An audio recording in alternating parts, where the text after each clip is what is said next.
তো global Korea scholarship বা GKS undergraduate 2026-এর নতুন গাইডলাইন তো চলে এসছে। আর সত্যি বলতে এটা নিয়ে সবার মধ্যেই বেশ একটা কনফিউশন তৈরি হয়েছে, তাই না? কারণটা হলো এবারের নিয়মগুলোতে বেশ কিছু বড় আর একটু জটিল পরিবর্তন আনা হয়েছে। তবে একদম চিন্তা করবেন না, ঠিক এই কারণেই আজকের এই আলোচনা। আমরা এখানে প্রত্যেকটা জটিল বিষয়কে একদম সহজ করে ভেঙে দেখাবো, যাতে নতুন সব আপডেট জলের মতো পরিষ্কার হয়ে যায় আর আবেদন প্রক্রিয়া নিয়ে কোনো রকম দ্বিধা না থাকে। তাহলে চলুন দেখে নেই আজকে আমরা কি বিষয় নিয়ে কথা বলবো। প্রথমে কারা আবেদন করতে পারবে, এরপর নতুন অনলাইন প্রক্রিয়াটা ঠিক কি, তারপর ডকুমেন্টস আর ডেডলাইন নিয়ে আলোচনা হবে, আর শেষে আমাদের পরবর্তী পদক্ষেপ কি হবে। চলুন শুরু করা যাক। চমৎকার, তাহলে চলুন সরাসরি প্রথম অংশে চলে যাই। কারা আবেদন করতে পারবে, মানে নতুন নিয়ম অনুযায়ী যোগ্যতা আর আবেদনের ট্র্যাকগুলো কি সেটা দেখে নেওয়া যাক। আচ্ছা, এটাই সম্ভবত সবচেয়ে বড় পরিবর্তন, ইউনিভার্সিটি ট্র্যাক। দেখুন, 2026-এর আগে কিন্তু যে কোনো বিষয়ে আবেদন করা যেত, যেমন ধরুন ইন্টারন্যাশনাল রিলেশনস। কিন্তু এখন থেকে ইউনিভার্সিটি ট্র্যাক শুধুমাত্র ইঞ্জিনিয়ারিং আর আর্টিফিশিয়াল ইন্টেলিজেন্স মানে এআই মেজরের জন্য। এটা কিন্তু একটা বিরাট ব্যাপার। এর মানে হলো অন্য যে কোনো ডিগ্রির জন্য আবেদন করতে হলে এখন এমবাসি ট্র্যাকই একমাত্র রাস্তা।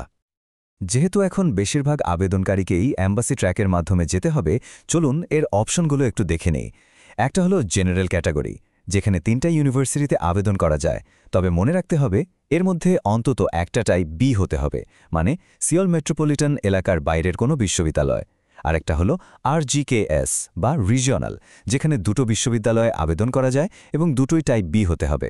মূল কথা হলো ইঞ্জিনিয়ারিং বা এআই ছাড়া অন্য যে কোনো সাধারণ ব্যাচেলর ডিগ্রির জন্য এটাই এখন একমাত্র পথ। এরপর আসা যাক একাডেমিক যোগ্যতার কথায়। এখানে একটা নতুন আর খুবই কড়া নিয়ম যোগ করা হয়েছে।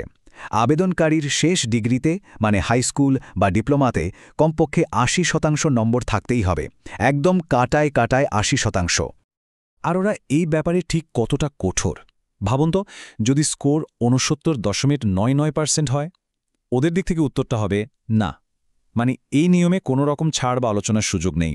এটা একটা চূড়ান্ত সিদ্ধান্ত। তবে এই 80% নিয়মের একটা মাত্র ব্যতিক্রম আছে, শুধু একটাই পথ খোলা। যদি নম্বরের এই শর্ত পূরণ না হয়, তাহলে একটা বিকল্প আছে। স্কুল থেকে এমন একটা সার্টিফিকেট জোগাড় করতে হবে যেটা প্রমাণ করে যে আবেদনকারী তার ক্লাসের সেরা 20% ছাত্রছাত্রীদের মধ্যে একজন। এটাই একমাত্র ছাড়। আর বয়সের যোগ্যতা খুবই সহজ। বয়স হতে হবে 25 বছরের নিচে এবং অবশ্যই হাই স্কুল পাশের সার্টিফিকেট থাকতে হবে। বেশ, এবার তাহলে দ্বিতীয় পর্বে যাওয়া যাক। এটাও একটা বিরাট পরিবর্তন, আর তা হলো পুরো আবেদন প্রক্রিয়া। প্রস্তুতি নিন, কারণ এখন থেকে সব কিছু হবে অনলাইনে। তাহলে এই নতুন 4 ধাপের অনলাইন প্রক্রিয়াটা কিভাবে কাজ করে? প্রথমে স্টাডি ইন কোরিয়া ওয়েবসাইটে একটা অ্যাকাউন্ট তৈরি করতে হবে, বেশ সহজ। দ্বিতীয় ধাপে সরাসরি সেই পোর্টালে আবেদনপত্রটা পূরণ করতে হবে। 3 নম্বর ধাপে অ্যাপোস্টিল করা সমস্ত ডকুমেন্টে স্ক্যান কপি আপলোড করতে হবে। আর শেষে অপেক্ষা। সিস্টেমটা কিন্তু 15ই সেপ্টেম্বরের পর কোরিয়ান সময় সকাল 11টা থেকে চালু হবে। তাই মনে রাখার মতো বিষয় হলো, প্রথম রাউন্ডে আর কোনো কাগজের ডকুমেন্ট পাঠাতে হচ্ছে না। বেশ, আমরা তো জানলাম যে প্রক্রিয়াটা অনলাইন। এখন চলুন তৃতীয় পর্বে যাই। এখানে আমরা একদম প্র্যাকটিক্যাল বিষয়গুলো নিয়ে কথা বলবো, মানে আবেদনের জন্য ঠিক কি ডকুমেন্ট তৈরি করতে হবে, আর সেই গুরুত্বপূর্ণ ডেডলাইনগুলোই বাকি। অনলাইন আবেদনের জন্য কয়েকটা জরুরি ডকুমেন্ট অ্যাপোস্টিল করে স্ক্যান করতে হবে, যেমন নাগরিকত্বের প্রমাণ, বাবা মায়ের ভোটার আইডি কার্ড হতে পারে, তারপর হাই স্কুল গ্র্যাজুয়েশন সার্টিফিকেট মানে দ্বাদশ শ্রেণীরটা, এরপর হাই স্কুল ট্রান্সক্রিপ্ট, যেখানে দশম, একাদশ আর দ্বাদশ শ্রেণীর নম্বর থাকবে। এখানে একটা ছোট বিষয় বলে রাখি, যদি স্কুল থেকে একটাই ট্রান্সক্রিপ্ট না দেওয়া হয়, ঘাবড়ানোর কিছু নেই। প্রত্যেক বছরের জন্য আলাদা আলাদা করে অ্যাপোস্টিল করা মার্কশিট জমা দিলেও চলবে। আচ্ছা, নতুন অনলাইন সিস্টেম নিয়ে একটা প্রশ্ন সবার মনেই আসছে, আর সেটা হলো ওই যে সিল করা রেকমেন্ডেশন লেটার বা সুপারিশপত্র, ওটার কি হবে? এখন ওটা নিয়ে কি করতে হবে? এই জায়গাটা খুব মন দিয়ে শুনুন, কারণ এটা খুবই গুরুত্বপূর্ণ। কোনোভাবেই সিল করা চিঠিটা আপলোড করা যাবে না।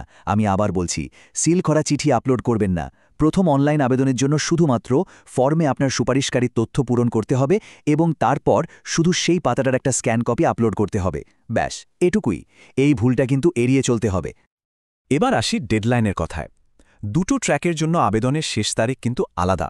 অ্যাম্বাসি ট্র্যাকের জন্য ডেডলাইন সাধারণত 30শে সেপ্টেম্বর, আর ইউনিভার্সিটি ট্র্যাকের জন্য এই সময়টা আরও 1 মাস বেশি, মানে 31শে অক্টোবর পর্যন্ত থাকে। তবে এখানে একটা খুব জরুরি কথা বলে রাখি, এই তারিখগুলো কিন্তু সাধারণ একটা ধারণা দেওয়ার জন্য। চূড়ান্ত ডেডলাইনের জন্য অবশ্যই নির্দিষ্ট অ্যাম্বাসি বা বিশ্ববিদ্যালয়ের ওয়েবসাইটে চোখ রাখতে হবে, কারণ আসল ডেডলাইন কিন্তু ভিন্ন হতেই পারে। তাই এই ব্যাপারে সতর্ক থাকা দরকার।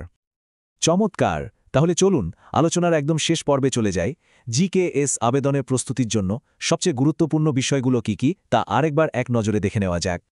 তাহলে মূল পরিবর্তনগুলো সংক্ষেপে আরেকবার বলে নিই। প্রথমত, ইউনিভার্সিটি ট্র্যাক এখন শুধু ইঞ্জিনিয়ারিং আর এআই এর জন্য। দ্বিতীয়ত, একাডেমিক যোগ্যতার জন্য ন্যূনতম 80% নম্বর বা ক্লাসের সেরা 20%-এর মধ্যে থাকার সার্টিফিকেট লাগবেই। তৃতীয়ত, আবেদন প্রক্রিয়াটা এখন পুরোপুরি অনলাইন ভিত্তিক, স্টাডি ইন কোরিয়া পোর্টালের মাধ্যমে।